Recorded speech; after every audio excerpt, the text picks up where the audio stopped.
ఏపీలో పథకాల అమలుపై సీఎం చంద్రబాబు కీలక ప్రకటన చేశారు. ఆగస్టు 17 నుంచి మహిళలకు ఉచిత బస్సు ప్రయాణం పథకం అమలు చేస్తామని హామీ ఇచ్చారు. రాష్ట్రంలో మహిళలందరికీ స్వాతంత్ర దినోత్సవ సందర్భంగా కానుక ఇస్తున్నట్లు చెప్పారు. కర్నూలులో ఏర్పాటు చేసిన స్వర్ణాంధ్ర స్వచ్ఛాంధ్ర కార్యక్రమంలో పాల్గొన్న చంద్రబాబు ప్రజలకు ఇచ్చిన ప్రతి హామీ నెరవేరుస్తామని చెప్పారు. మరోవైపు స్కూళ్లు తెరిచేలోగా తల్లికి వందనం అందిస్తామన్నారు. ఎంతమంది పిల్లలున్నా అందరికీ తల్లికి వందనం ఇస్తామని తెలిపారు చంద్రబాబు. ఇంకొక పక్కన ఏదైతే నేను చెప్పానో మా ఆడబిడ్డలు బస్సుల్లో ఉచిత ప్రయాణ సౌకర్యం కూడా తొందరలోనే ఇస్తా. దీనికి కూడా ఆలోచిస్తున్నాను. అవసరమైతే ఆగస్టు 15న స్వాతంత్ర దినోత్సవాన తప్పకుండా మా ఆడబిడ్డలు అప్పటి నుంచి ఉచిత ప్రయాణ సౌకర్యం ఏర్పాటు చేసే బాధ్యత ఈ ప్రభుత్వానిది. ఎంతమంది పిల్లలుంటే అంతమంది పిల్లలకి తల్లికి వందనం కింద డబ్బులు ఇచ్చే కార్యక్రమానికి శ్రీకారం చుడతాం. స్కూల్స్ తెరిసే లోపల ఇస్తాం. ఇంకొక పక్కన ఏదైతే నేను చెప్పానో మా ఆడబిడ్డలు బస్సుల్లో ఉచిత ప్రయాణ సౌకర్యం కూడా తొందరలోనే ఇస్తా. దీనికి కూడా ఆలోచిస్తున్నాను. అవసరమైతే ఆగస్టు 15న స్వాతంత్ర దినోత్సవాన తప్పకుండా మా ఆడబిడ్డలు అప్పటి నుంచి ఉచిత ప్రయాణ సౌకర్యం ఏర్పాటు చేసే బాధ్యత ఈ ప్రభుత్వానిది.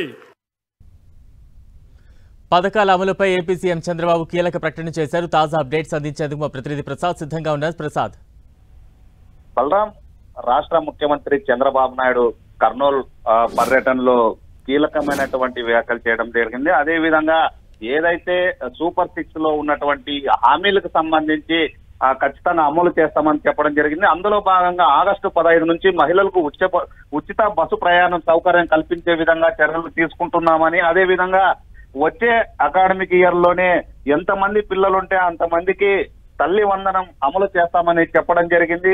అదే విధంగా రైతులకు సంబంధించి కేంద్ర ప్రభుత్వం నుండి వస్తున్నటువంటి 6,000, రాష్ట్ర ప్రభుత్వం నుండి 8,000, మొత్తం 14,000 రూపాయల అకౌంట్ లో వేస్తామని చెప్పడం జరిగింది. అదే విధంగా ఉచిత గ్యాస్ సిలిండర్ల పథకాన్ని అమలు చేస్తున్నాం, దాన్ని కొనసాగిస్తామని కూడా చెప్పడం జరిగింది. రాయలసీమను ఆర్టికల్స్ హబ్ గా డెవలప్ చేస్తానని హామీ ఇవ్వడం జరిగింది. ఓరుకల్కి రైల్వే ట్రాక్ తీసుకొచ్చి పరిశ్రమల హబ్ గా మారుస్తామని రాష్ట్ర ముఖ్యమంత్రి చంద్రబాబు నాయుడు హామీ ఇవ్వడం జరిగింది. పార్యం నియోజకవర్గంలో తాగునీటి సమస్య కూడా పరిష్కరిస్తామని చెప్పడం జరిగింది. దీనికి సంబంధించి రాష్ట్ర ముఖ్యమంత్రి కర్నూలు జిల్లాకు వరాలు జల్లు కురిపించడం జరిగింది. అదే విధంగా రాష్ట్ర వ్యాప్తంగా ఏదైతే ఈ సార్వత్రిక ఎన్నికల సందర్భంగా ఏదైతే సూపర్ 6 లో ఇచ్చినటువంటి హామీలనే కాకుండా రైతులకు కూడా గతంలో 12,000 ఇచ్చేవాళ్ళు, ఈసారి దాన్ని పెంచి అదనంగా పెంచి 2,000 రూపాయలు పెంచి 14,000 రూపాయలు ఇస్తామని రాష్ట్ర ముఖ్యమంత్రి చంద్రబాబు నాయుడు హామీ ఇవ్వడం జరిగింది. రైతుల్లో కానీ ఆనందాన్ని వ్యక్తం చేసే విధంగా రాష్ట్ర వ్యాప్తంగా ఉన్నటువంటి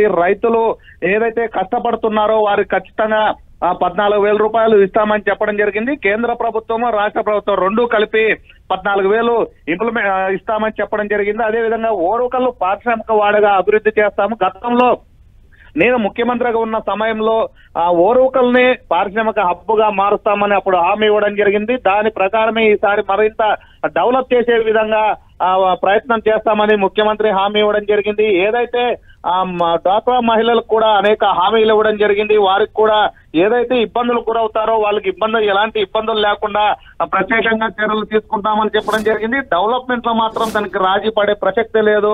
ఏదైతే కర్నూలు నగరంతో పాటు కర్నూలు జిల్లా వ్యాప్తంగా అనేక పరిశ్రమలను తీసుకొచ్చేందుకు కృషి చేస్తామని చెప్పడం జరిగింది. స్థానికంగా ఉన్నటువంటి మంత్రులు, అదేవిధంగా ఎమ్మెల్యేలు కూడా జిల్లాకు సంబంధించి అనేక హామీలను అడగడం జరిగింది. వాటిని కానీ పూర్తి చేస్తామని చెప్పడం జరిగింది. ఏదైతే ఇప్పుడు మాత్రం కీలకంగా ఆగస్టు 15వ తేదీ నుండి ఖచ్చితంగా మహిళలకు మాత్రం బస్సు సౌకర్యం కల్పిస్తామని చంద్రబాబు చెప్పడం జరిగింది. బలరాం. Right, thank you Prasad. ఇంకొక పక్కన ఏదైతే నేను చెప్పానో మా ఆడబిడ్డలు బస్సుల్లో ఉచిత ప్రయాణ సౌకర్యం కూడా తొందరలోనే ఇస్తా. దీనికి కూడా ఆలోచిస్తున్నాను. అవసరమైతే ఆగస్టు 15న స్వాతంత్ర దినోత్సవాన తప్పకుండా మా ఆడబిడ్డలు అప్పటి నుంచి ఉచిత ప్రయాణ సౌకర్యం ఏర్పాటు చేసే బాధ్యత ఈ ప్రభుత్వానిది.